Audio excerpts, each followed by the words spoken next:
The lights were too bright. Ana de Armas stood behind the curtain, her palms cold and trembling. Her breath came short and fast. The sound of the crowd beyond the stage was muffled, but the pressure still crushed her chest like a weight. She could feel the makeup on her skin starting to melt, not from heat, but from fear. They were waiting for her. Not just the crowd, not just the cameras, not just the millions watching live around the world, but her critics.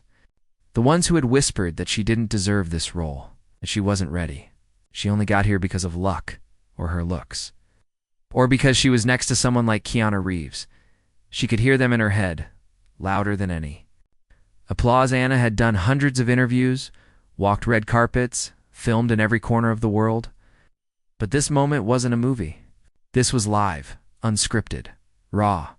She was expected to walk out and speak about the film, about her heart, her process, her journey. It was meant to be inspiring, but she couldn't feel her legs. A young assistant peeked through the curtain and whispered, 2 minutes. Ana nodded, but she didn't move. Behind her, footsteps soft, calm, unhurried. She didn't need to turn around to know who it was. The air around her changed when he walked in. There was a stillness. A quiet strength. "Hey," came Keanu's voice, low and gentle. Like warm tea on a freezing day. She tried to smile, but it didn't reach her eyes. "I'm fine," she whispered. Keanu tilted his head. "You're not?" Ana looked away. Hated feeling like this. Small, scared, like a child who had lost her way. "What if I mess up?" she asked, her voice cracking. "What if they laugh? What if I freeze and forget everything? What if they say I don't belong here?" Keanu stepped closer but didn't touch her. He never forced comfort. He just stood near, like a lighthouse. "In a storm, Ana," he said slowly, "if you freeze, I'll unfreeze with you. If they laugh, I'll laugh louder. If you forget everything, I'll remind you why you started." Her lips trembled. "You belong here," he continued. "Not because of anyone else, not because of me. Because you earned it." She closed her eyes. She wanted to believe him. But her hands kept shaking. "I can't go out there like this." Keanu looked around. Then he did something no one expected. He stepped in front of her, literally between her and the curtain. He raised both his arms, shielding her from the light, from the noise, from the pressure. And then, in a voice only she could hear, he said, "Breathe with me." At first she didn't understand, but then he inhaled, slow and deep, and she followed. One breath, then another. Her chest stopped racing. Her hands slowly steadied. "One step at a time," he whispered, and then gently he offered his hand. Ana stared at it. So many people had reached out to her in her life, but never like this. Never without Denta. Never without expectation. Just presence. Just kindness. She placed her hand in his. It was warm, strong, real. The assistant called again. 1 minute. Keanu leaned in, just enough for her to hear, and said, "I'll walk out with you." "You will?" "Yes, but you take the first step." The crowd on the other side of the curtain had no idea what was happening. They were laughing, waiting, scrolling their phones. Some were already ready to judge. Others had already made up their minds. But when the curtain finally opened, they saw something unexpected. Ana de Armas, stepping forward slowly, and right beside her Keanu Reeves, walking not ahead, not behind, but with her. The room went quiet for a second. Then the applause began. Not loud at first, but honest, gentle. And a single quote's voice cracked as she began to speak. But she didn't hide it.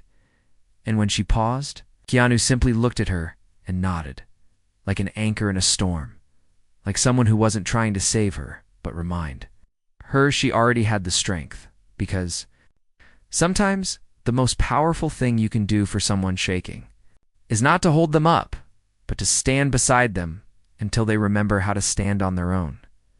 And in that moment, the internet wasn't thinking about red carpets, roles, or headlines. They were thinking about one thing: what he did when she was shaking, and what it taught all of us. Anna didn't remember every word she said that night, but she remembered how she felt. Her legs still trembled a little under her dress. And her voice wasn't always steady, but there was something in Keanu's presence beside hers. Something that made her feel like it was okay to be imperfect. The audience saw the nerves in her voice, but they also saw the courage. And when she finished her part, something unexpected happened. They stood.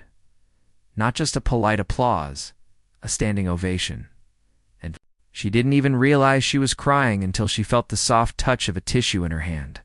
She turned to see Keanu holding one out to her, a quiet smile on his face. He didn't speak. He didn't need to. After the event, the crowd rushed backstage. Reporters, producers, staff. Flashes went off. Microphones were shoved forward. Keanu gently stepped between her and the noise again. Like a shield. "Let's get some air," he said. Anna nodded, and together they slipped out a side door and onto a quiet balcony above the city. The air was cool. The sky was filled with stars. Below them, Los Angeles pulsed with lights and life. But up here it felt like another world. "I didn't think I could do it," Anna whispered. Keanu leaned against the railing, calm and steady. "You didn't have to be perfect," he said. "You just had to be honest. But I was scared." "Good. That means it mattered." Anna turned to him, her eyes searching. "Have you ever felt like that? It's like you were about to fall apart? In front of everyone?" He let out a quiet breath. "Many times." "Really? You don't seem like someone who—" "That's because you only see the stage," he said. "Not the nights before it. Not the moments when I was backstage like you, shaking." Anna was quiet. Then she asked something that had been in her heart for a long time. "Why are you always so calm? How do you stay grounded when the world is pulling at you from all sides?" Keanu looked at the sky for a long moment before answering. "I remember where I came from," he said. "I remember the times when no one saw me, when I walked into a room and no one looked up, when I failed auditions, when I sat alone on sets. That keeps me humble. But what keeps me calm," he turned to her, "is knowing that it's not about me." Anna tilted her head. "What do you mean?" "Every time I walk on stage, every time I speak, I remind myself it's not about proving something. It's about offering something. If you make it about them, not you, the fear becomes lighter." Anna looked down at the city. His words weren't loud. They didn't echo. But they sank deep. A gust of wind blew across the balcony, and she hugged. Her arms without a word, Keanu removed his coat and draped it over her shoulders. She smiled. "Thank you." He nodded. "You don't have to thank me." They stood in silence for a while. Then her phone buzzed. It was a message from her manager. Anna stared at it for a moment, unsure if she should read it. Keanu noticed. "Bad news." "I don't know," she said. "I think it's about the video." "What video?" "Our speech. Someone posted it online." Keanu smiled. Of course they did. Anna tapped the screen. The video had already hit over 5 million views. The title read, "Ana de Armas breaks down. Keanu Reeves does the unthinkable." Her heart skipped. The comments were pouring in. "Is what real support looks like. I cried watching this. You can tell he cares.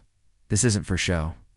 But the one that made her stop was, "I saw myself in Anna tonight. Right. And I needed to be reminded that being scared doesn't mean you're weak." Anna showed it to Keanu. He read it, then nodded. "That's why we do this."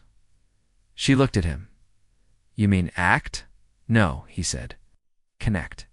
Before they left the balcony, Anna did something she hadn't done in weeks. She laughed, not the polite kind, not the forced smile for cameras. A real, warm laugh that came from deep inside her chest. And Keanu didn't say anything. He just listened. Like he always did. Later that night, Anna sat alone in her room, scrolling through the messages. Her heart felt lighter. Her hands no longer shook, but her mind was racing in a different way. Not with fear, with purpose. Keanu's words echoed in her. It's not about proving. It's about offering. She opened her laptop. She began to type, not a script. Lines. A letter to someone she hadn't spoken to in years. Someone who had once believed in her when she couldn't believe in herself. Her old drama teacher in Havana. "Dear Senora Valencia," she wrote. "Tonight, I stood on a stage and I shook. But someone stood beside me, and because of that, I remembered why I started." She paused, then added, "I'm ready to give back now." And she meant it. This wasn't just a moment. It was the beginning of something deeper, a new path, not just for her career, for her soul. The next morning, Anna woke up to sunlight pouring through her curtains. For a moment, she forgot everything. The stage, the fear, the applause. It was just her in her quiet apartment, wrapped in the silence of early light. But her phone buzzed. Again, this time, it wasn't her manager. It was her drama teacher from Havana, Anna. The message began. "I watched the video. I saw you. I felt you. I'm proud of the woman you've become." Anna stared at the screen, her hand over her mouth. Tears stung her eyes. All her life, she had wanted validation from the world, from Hollywood, from producers and critics, and strangers behind cameras. But this meant more. This was the woman who had first handed her a script when she was just 15, who had said, "You have fire inside you, girl. Don't let them blow it out." Anna typed back, hands trembling not from fear but emotion. "Gracias, Senora Valencia. Your words found me when I needed them most." And then she made a decision. She picked up the phone and called Keanu. He answered in one ring. "Hey, can we talk?" she asked. Of course. They met at a small diner, far from cameras, tucked between an old bookstore and a barber shop. It smelled like coffee and pancakes. It's the kind of place where no one asked for autographs. Anna wore no makeup. Keanu was in his usual hoodie and jeans. No one stared. No one even looked up. And it felt perfect. They sat in a booth near the window. Sunlight danced across the table. "I've been thinking," she said, stirring her coffee, "about what you said, about offering something instead of proving something." Keanu listened, quiet and still. "I want to do something real," she continued. "Not for press, not for my agent, for me. For others, something that reminds people they're not alone." Keanu nodded. "What do you have in mind?" She hesitated. "I want to go back. To Havana. To the school. To speak to the students. To let them know. Shaking doesn't mean you're broken. It means you're alive." Keanu smiled. "That's beautiful. Will you come with me?" she asked, eyes hopeful. He didn't answer right away. He looked out the window, thoughtful. "I don't want this to become about me," he said softly. "It won't," Anna replied. "You won't be the star. They will." He looked at her again. Then, "Yes, I'll come." They clinked coffee cups like a silent promise. Within days, they were on a plane to Cuba. Oh, no. Media knew. No announcements. Just two people returning to the roots of something deeper than fame. Anna hadn't walked these streets in years. The colors, the sounds, the smell of sea salt and roasted cornet hit her like a song she had forgotten but still remembered every word of. Her old school stood where it always had, peeling paint. Broken windows, but filled with life. Kids ran barefoot across the courtyard. Laughter echoed through the hallways. Teachers leaned out windows calling names, and the air buzzed with dreams. When Anna stepped through the gate, a silence fell. Then one girl, no older than 15, gasped, "Isela." Yes. And then they ran. Not for autographs, not for selfies. They ran to hug her. One clung to her waist. Another held her hand. "We saw your video," one whispered in Spanish. "You cried." And we cried too. Anna knelt among them. "I cry a lot," she said, smiling. "But you still went on stage," a boy said. "Yes," she replied, "because someone reminded me it's okay to shake." She turned, and there stood Keanu, quiet as always, hands in his pockets, letting her shine. The school gathered in the courtyard. Anna spoke first, in Spanish. Her voice strong but soft. She didn't talk about fame. She talked about fear, about pressure, about nights alone, far from home, about remembering who you are even when the world forgets. And then she said, "This is my friend Keanu. He once reminded me of something important. That fear doesn't mean stop. It means step forward." Keanu stepped up slowly.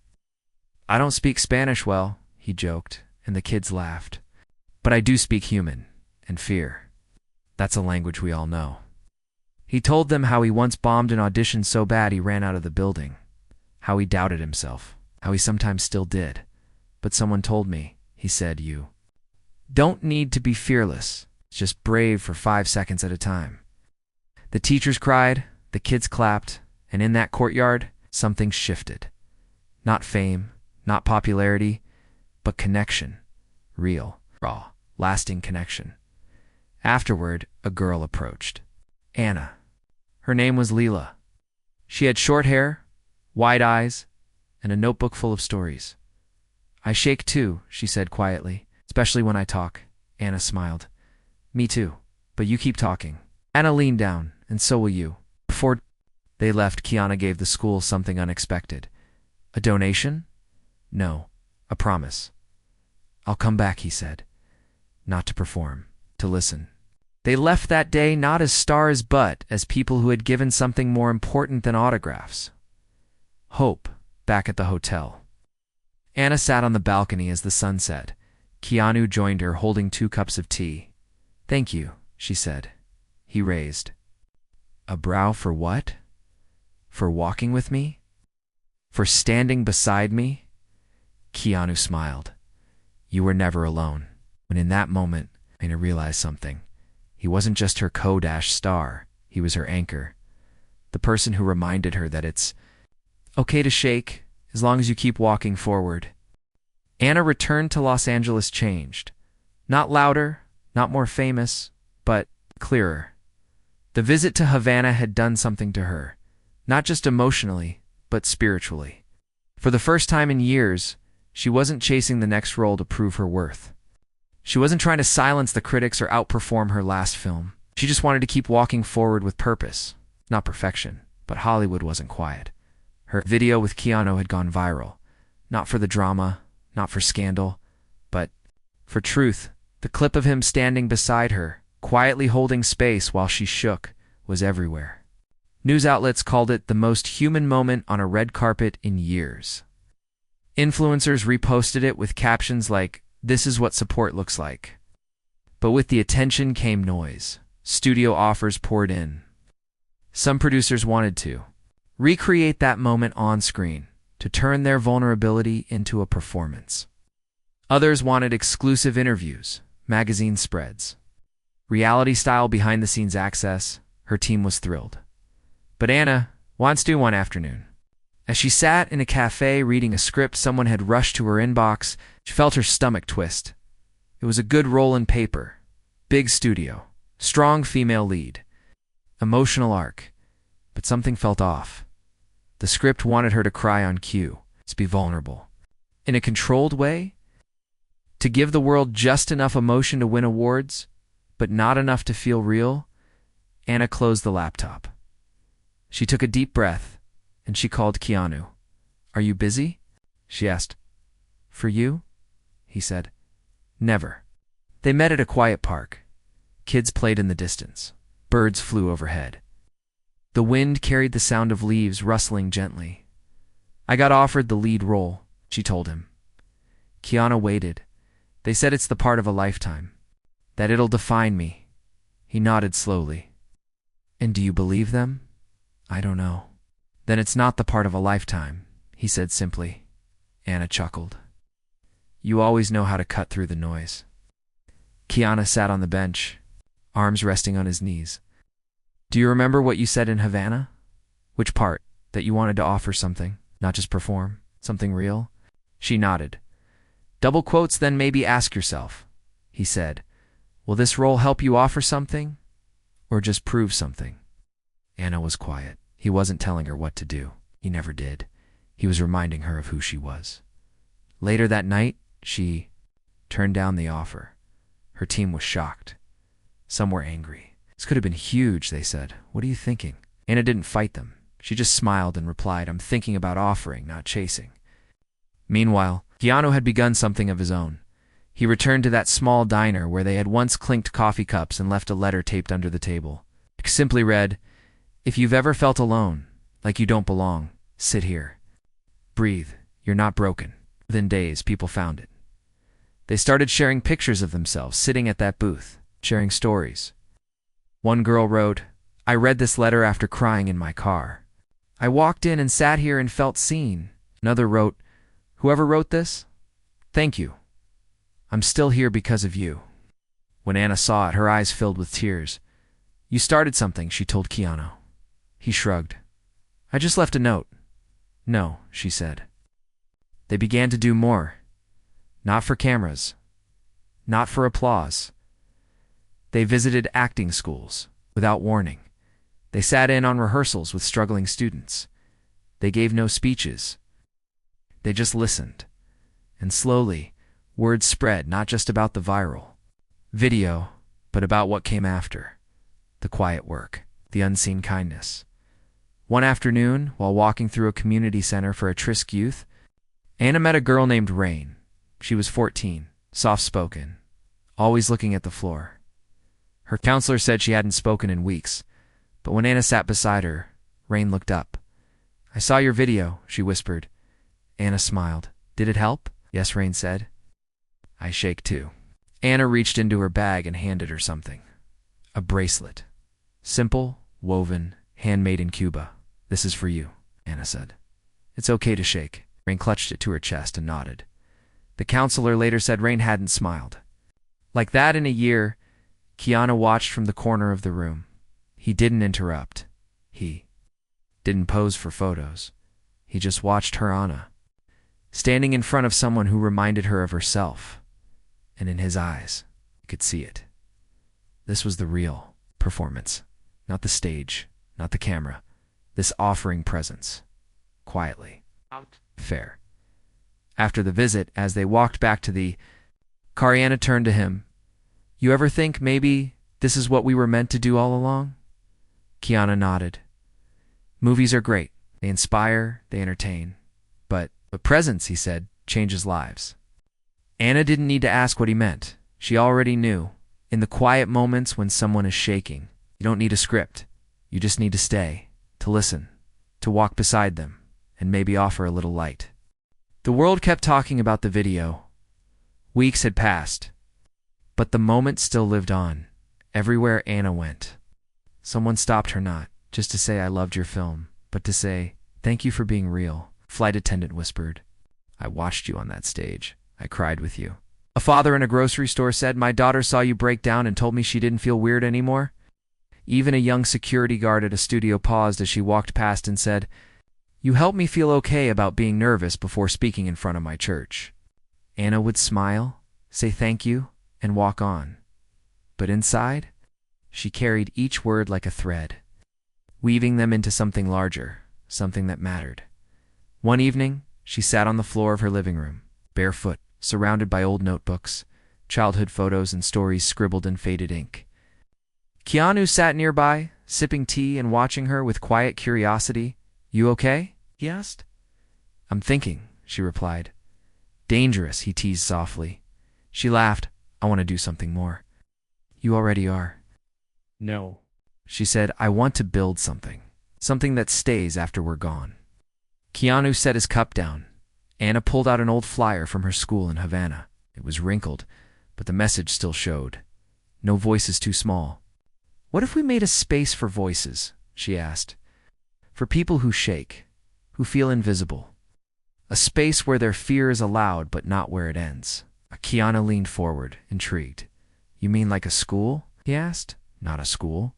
Anna said, "A circle. No grades, no teachers on pedestals. Just people, gathering, speaking, listening, shaking together." Keanu smiled. "What would you call it?" She paused, then said quietly, "The shaking room." He nodded slowly. "I love that." People could write letters to their past selves, she continued, eyes lighting up. They could sit in silence or stand up and tell their story. No pressure, just presence, just truth. Keanu's eyes softened. "I'm in." They began planning. Within a month, They rented a small space in East Los Angeles. Nothing fancy. An old library building with dusty windows and squeaky floors. But it felt right. They painted the walls warm, soft colors. They put no stage at the front, just a circle of chairs. They left a basket at the door with a sign that read, "Leave your armor here." On opening day, they didn't advertise. They didn't post on social media. They just opened the doors and waited. 4 people came, Nursed. A teenage boy, a single mom, and a woman who hadn't spoken in public in 10 years. Anna welcomed them with a quiet smile. "This isn't a performance," she said. "This is presence." They began. The stories came slowly, like dawn creeping in through the windows. One woman spoke of losing her husband and never learning how to grieve. The boy spoke of freezing during a school speech and being laughed. At 4 months, Anna listened, Keanu listened, and when someone cried, no one rushed to fix it. They just stayed. And when someone shook, they didn't hide it. They let it be seen. The next week, 10 people came. The week after, 20-5. Soon the room was full. People sat on the floor in the corners. On the steps, they didn't come for autographs. They came because they wanted to shake together, because somewhere along the way, someone had shown them it was okay to feel deeply and not be ashamed of it. Anna and Keanu never led the room. They just sat in it. One night, a woman walked in late. She looked nervous, clutching her purse tightly. When it was her turn, she stood, voice trembling. "I never spoke about this before," she said, "but I was there. The night Anna stood on that stage, everyone turned. I worked behind the curtain," she continued. "I saw her shaking. I saw Keanu step in front of her. I didn't know what to do, so I just stood frozen." Her voice cracked, "But now I understand. Sometimes standing still beside someone is the most powerful thing you can do." The room was silent. Then Anna stood. She crossed the circle and hugged the woman. Tightly, no words, just warmth, just presence. Keanu watched from his seat, eyes misty. The next morning, Anna received a call from a major network. They wanted to do a prime time special about the shaking room. "We'll bring cameras," the executive said. "Show the emotional breakthroughs. It'll be inspiring, raw, viral." Anna thought for a long moment, then said no. The silence on the other end was heavy. "But why?" the executive asked. "This could grow your reach, make a difference." "We're already making a difference," Anna said, quietly. After she hung up, she walked into the shaking room and sat in her usual spot. Keanu was already there.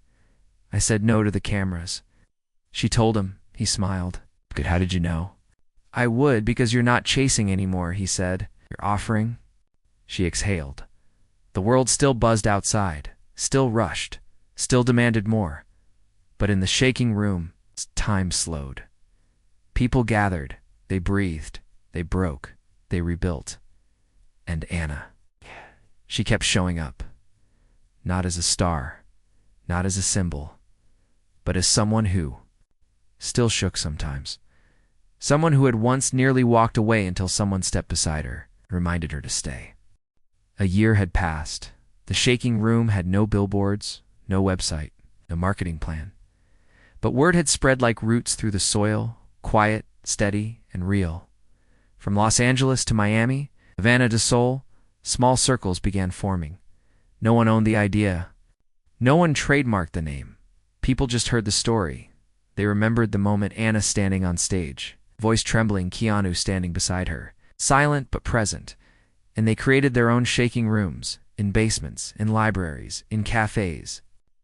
After closing time, places where no one had to be perfect, just present, Anna sat in the back of the room that evening, to lead. Just to watch a young man stood, probably 20, eyes wide, hands fidgeting. "I used to think shaking was weakness," he said. "But then I saw that video of Anna, and it made me believe.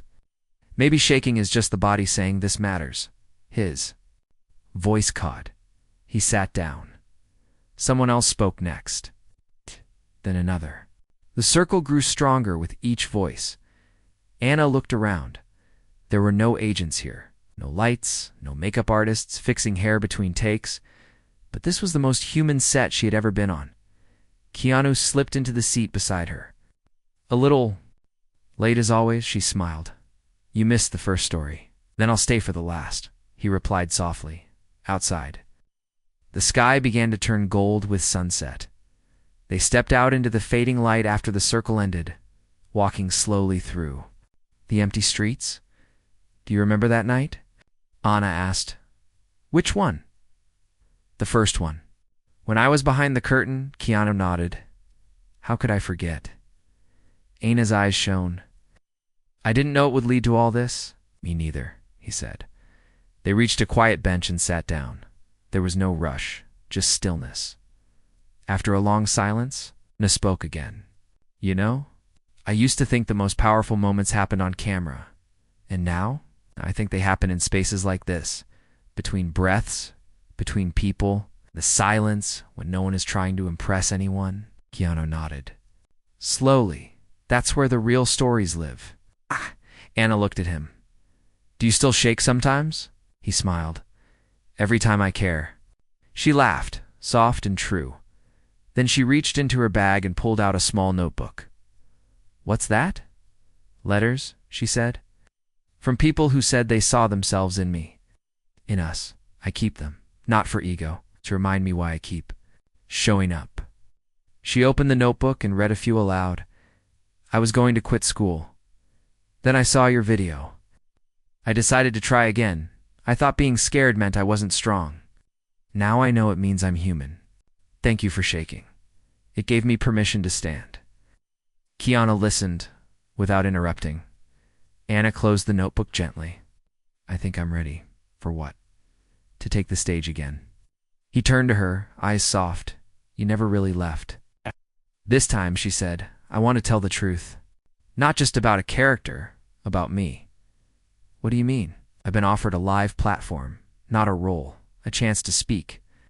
To share what this year has meant, what fear has taught me, what it means to belong to myself. Keanu's expression didn't change. He just said, I'll be in the front row. Anna looked out at the sky. You won't need to stand beside me this time. I know, he said quietly, when the day arrived. The room was larger, not a theater, not a studio, just a community hall filled with folding chairs and open hearts. People from all over came, not to be dazzled. To be reminded, Anna walked to the front. No makeup crew. No prepared speech. Just a handheld mic and a deep breath. And then she spoke. Not flawlessly, not without stumbles, but truthfully. A year ago, she began. I stood on a stage and couldn't feel my legs. I thought that meant I didn't belong. But someone didn't try to fix me. He just stood beside me. And because of that, I kept walking. She looked across the room. We think strength looks like standing tall, but sometimes it looks like shaking and standing anyway. There were tears in the crowd. Anna paused, then added, I used to be scared of my voice. Now, I use it to make space for yours. And with that, she stepped back. Not out of fear, but to let someone else step forward. Afterward, as people hugged and cried and sat in small circles, Keanu found her near the window, sipping tea. You did it? He said. No, she whispered. We did. He raised a brow. Not just you and me, she explained. All of us. Everyone who ever shook but still showed up. He nodded. Anna looked around the room. There were no flashing cameras, no screaming fans, but there were real stories, real hearts, real presence. And in that moment, she knew what they had built couldn't be sold, couldn't be packaged, because it wasn't built on perfection.